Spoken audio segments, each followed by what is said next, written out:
Hello, today is Thursday in this closing days of Advent. We're moving now towards Christmas, and we hear in the first reading of today's liturgy the story about a guy named Samson.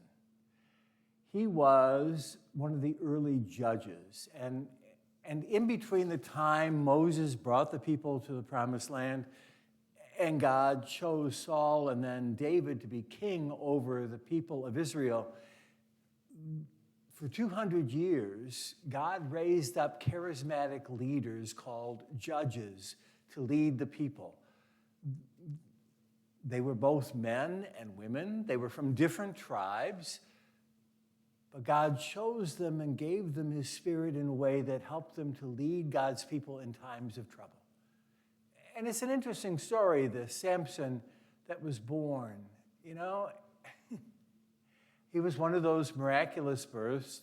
No one expected him to be born of this couple.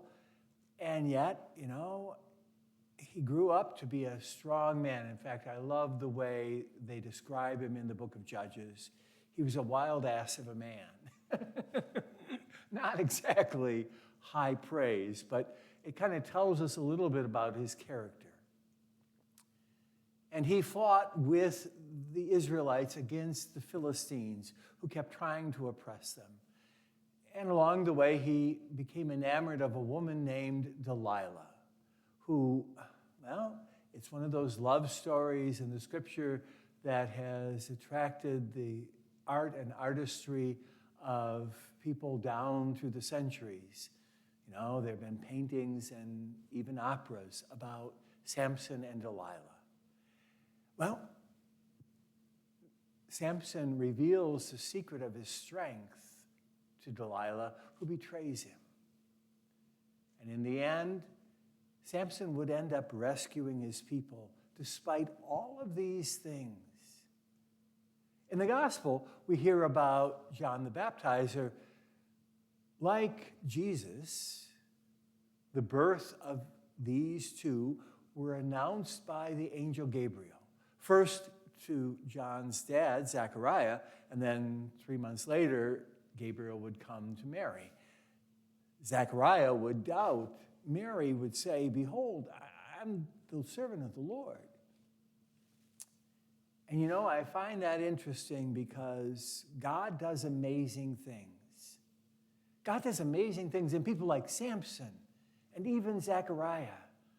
Whether we doubt or we believe, whether we are faithful or not so faithful, God is always at work in our lives, doing amazing things. And you and I are invited to recognize that as we move into the season of Advent, closer and closer to the most amazing thing he's done, is to share with us his own heart, his only Son, who came to bring us the fullness of his love and mercy. This day, as we move into the last days of Advent, we're invited to recognize God's doing amazing things in your life and in my life and in the lives of us all, whether we see it or not. God is always at work. Hopefully today we'll recognize it a little more clearly. Have a blessed Advent.